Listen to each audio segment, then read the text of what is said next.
यीशु का बपतिस्मा हुआ। यह एक महत्वपूर्ण क्षण था जब उन्होंने अपने सार्वजनिक जीवन की शुरुआत की। पवित्र आत्मा कबूतर की तरह उन पर उतरी। यह एक दिव्य संकेत था जो उनके मिशन की पुष्टि करता था। भगवान ने कहा, यह मेरा प्यारा बेटा है, मैं इससे बहुत खुश हूं। यह घोषणा स्वर्ग से आई थी जो सभी को सुनाई दी। बपतिस्मा के तुरंत बाद आत्मा ने यीशु को जंगल में ले जाया। यह एक कठिन यात्रा की शुरुआत थी। जंगल एक सुनसान जगह थी। वहां कोई आराम नहीं था, केवल चुनौतियां थीं। यह गर्म और सूखा था। वहां जंगली जानवर थे। यह एक कठिन परीक्षा का समय था। यीशु भगवान के साथ अकेले रहने के लिए जंगल में गए थे। यह एक आत्मिक तैयारी का समय था।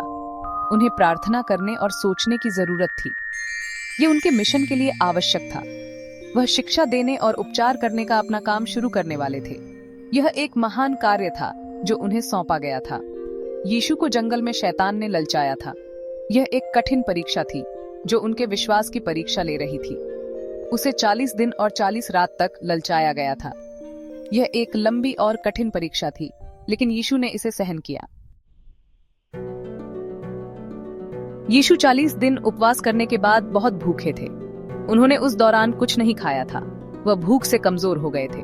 वह शैतान का विरोध करते करते थक गए थे, लेकिन यीशु अब भी अपनी आत्मा में मजबूत थे। शैतान यीशु के पास आया। वह यीशु को पाप करने के लिए ललचाना चाहता था। शैतान चाहता था कि यीशु भगवान की अवज्ञा करे। यीशु को 3 बार परीक्षा दी गई। हर बार उन्होंने विरोध करने के लिए भगवान के वचन का इस्तेमाल किया।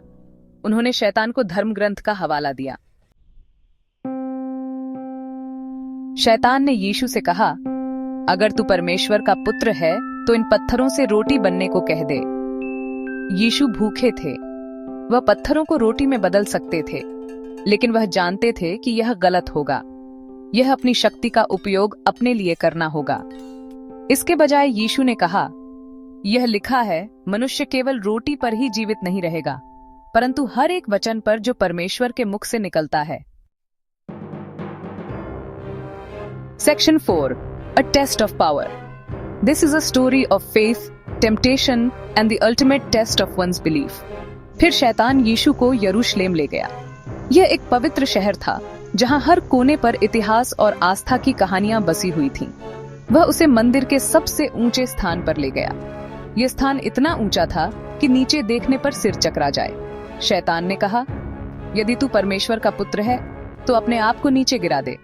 यह एक चुनौती थी, एक परीक्षा थी, क्योंकि यह लिखा है, वह तुम्हारे विषय में अपने स्वर्ग दूतों को आज्ञा देगा और वे तुम्हें अपने हाथों में उठा लेंगे, ऐसा न हो कि कहीं तेरा पाँव पत्थर से टकरा जाए। शैतान ने पवित्र शास्त्र का हवाला दिया, यह दिखाने के लिए कि भगवान हमेशा अपने बच्चों की रक्षा करते हैं। यीशु जानते थे कि भगवान उनकी रक्षा करेंगे। उनके मन में कोई संदेह नहीं था, लेकिन वह यह भी जानते थे कि उन्हें भगवान की परीक्षा नहीं लेनी चाहिए। यह उनकी आस्था की परीक्षा थी और उन्हें सही निर्णय लेना था।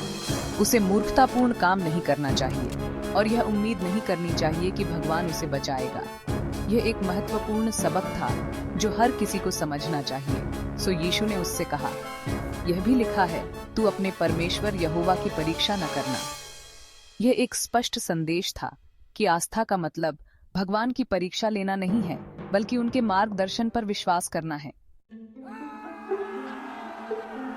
Section 5. Worship only God. This section highlights the importance of worshipping only the one true God, as demonstrated by Jesus during his time of temptation. तब शैतान यीशु को एक बहुत ऊंचे पहाड़ पर ले गया। The devil, in an attempt to sway Jesus, took him to a very high mountain. उसने उसे दुनिया के सभी राज्यों और उनके वैभव को दिखाया।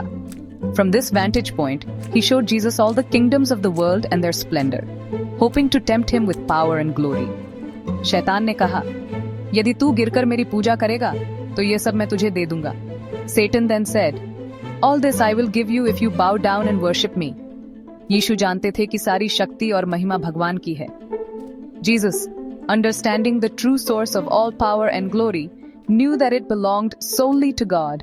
वह केवल भगवान की पूजा करेगा। He was resolute in his commitment to worship only God. यीशु ने उससे कहा, शैतान, मेरे पास से दूर हो जा। Jesus firmly rebuked Satan, saying, Away from me, Satan, क्योंकि यह लिखा है, तू अपने परमेश्वर यहोवा की उपासना कर और केवल उसी की सेवा कर। For it is written, worship the Lord your God and serve him only. तब शैतान उसे छोड़कर चला गया। Defeated, the devil left Jesus, unable to sway his unwavering faith. और स्वर्गदूत आए और उसकी सेवा टहल करने लगे। Then, angels came and attended to Jesus, providing him with comfort and strength after his trial.